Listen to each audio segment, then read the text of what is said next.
Olá pessoal, tudo bem?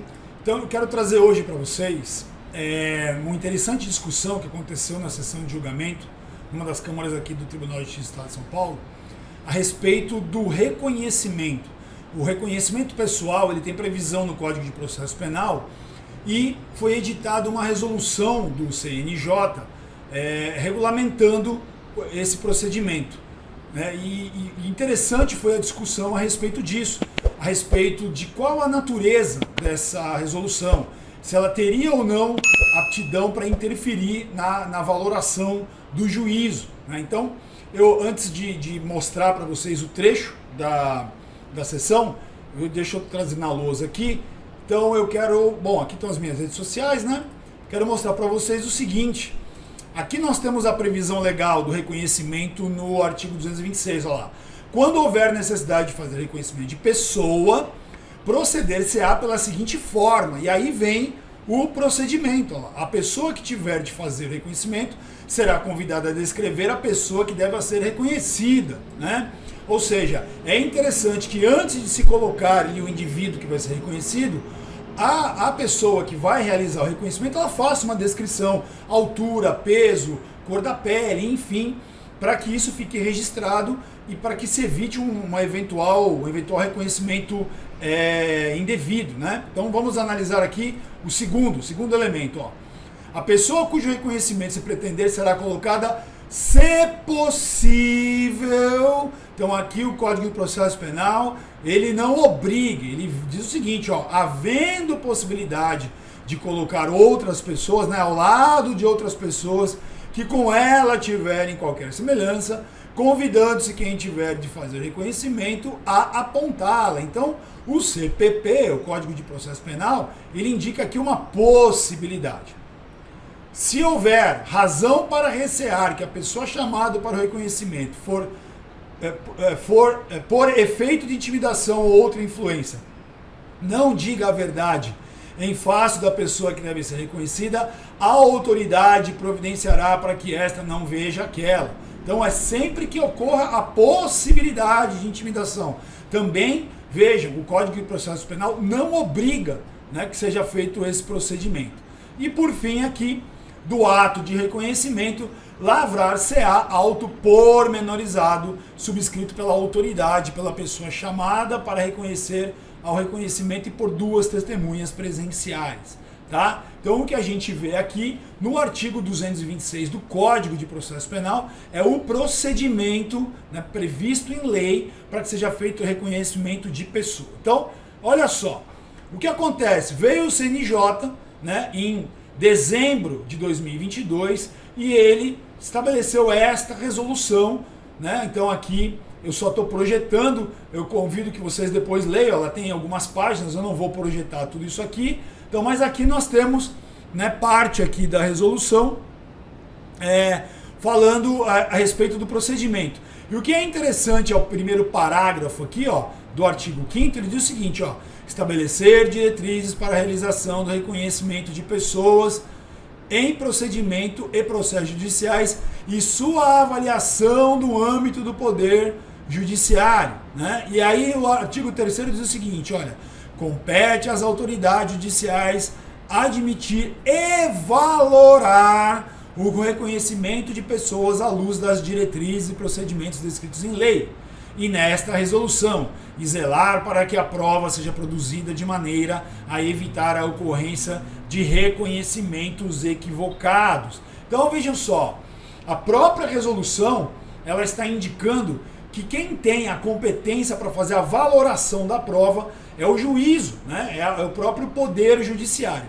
E aí eu quero mostrar para vocês, voltando para cá, né, para poder mostrar já o vídeo da sessão, o trecho da sessão, julgamento aí, paradigma do Supremo Tribunal Federal, que diz o seguinte, olha, o reconhecimento, né, ele tem validade, ainda que não haja ali, ele não seja perfeito, não haja uma adequação, que não tenha sido possível colocar outras pessoas, etc.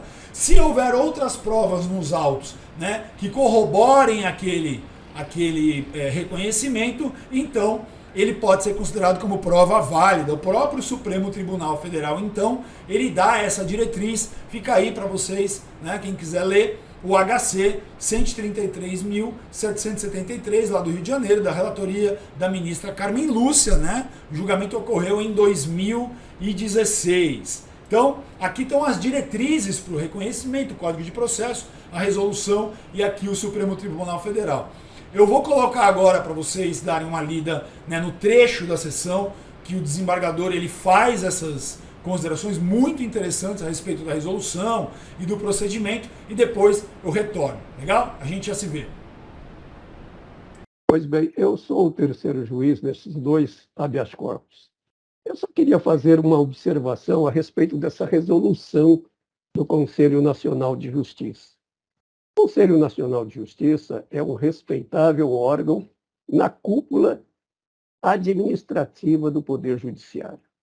Portanto, o Conselho Nacional de Justiça, ao estabelecer resoluções sobre forma de realização da prova, ele está se dirigindo administrativamente para a autoridade policial no momento da feitura do inquérito. Valorar prova é incumbência do Poder Judiciário. Valoração de prova não está feita a determinações do Conselho Nacional de Justiça. Portanto, saber se um reconhecimento tem valor probante ou não é atividade meramente jurisdicional. Eu tenho sustentado nas minhas decisões que não se anula reconhecimento feito por imperfeição na sua realização. Valoriza-se o reconhecimento como prova no bojo do processo.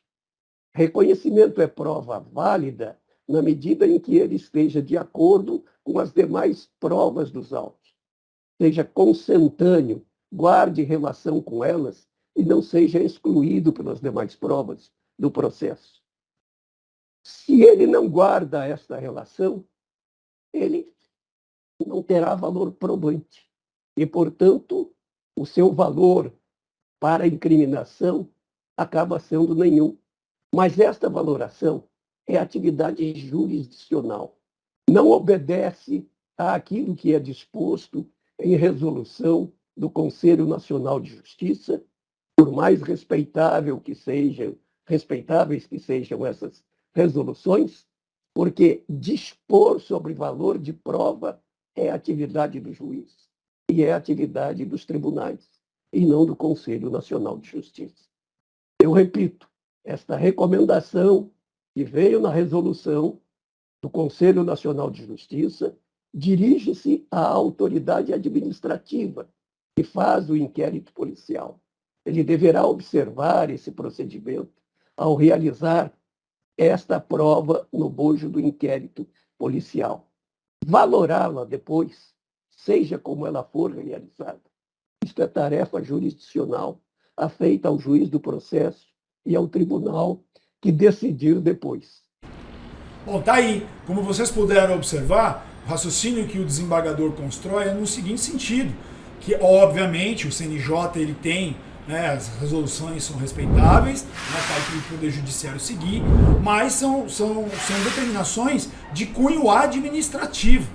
A valoração da prova, a jurisdição, iuris dicere, né, a jurisdição, ela é exercida pelos magistrados, em primeira e em segunda instância, na valoração da prova. Obviamente que a resolução ela tem importância, né, ela dá a diretriz, mas quem vai valorar se aquela prova ela é prestável ou não, né, se ela tem prestabilidade ali como prova importante para o deslinde, né, da ação, para condenar ou absolver, é o juízo que está analisando, seja em primeiro grau o juízo monocrático, sozinho, singular, ou, né, o julgamento em segunda instância, feito por uma Câmara e turma julgadora, que vão ponderar, vão analisar o conjunto todo probatório e tomar a decisão se aquela prova é ou não prestável. Por quê? No julgamento, os magistrados eles tomam todas as provas produzidas como um conjunto para indicar se é questão de condenação ou absolvição. É mais ou menos o seguinte, na medida, todos, né, a Constituição Federal prevê a presunção de não culpabilidade ou de inocência, mas na medida em que o Ministério Público ele vai produzindo as provas, essa culpabilidade ela vai desfazendo como se fosse um castelo de areia, e isso acontece em razão das provas que vão sendo apresentadas, não só o reconhecimento, mas testemunhas, imagem de câmeras, interceptação telefônica, documentos, enfim, todo esse conjunto probatório ele deve ser analisado para que o juiz ou a turma julgadora, né, tomem a decisão pela condenação ou absolvição do réu. Bacana? Então em breve trago outro vídeo aí com outras sessões, né, esses debates interessantes, que isso agrega muito, ajuda para quem está estudando, ou então os advogados aí na preparação das suas teses, dos seus estudos. Legal? Até uma próxima. Um abraço.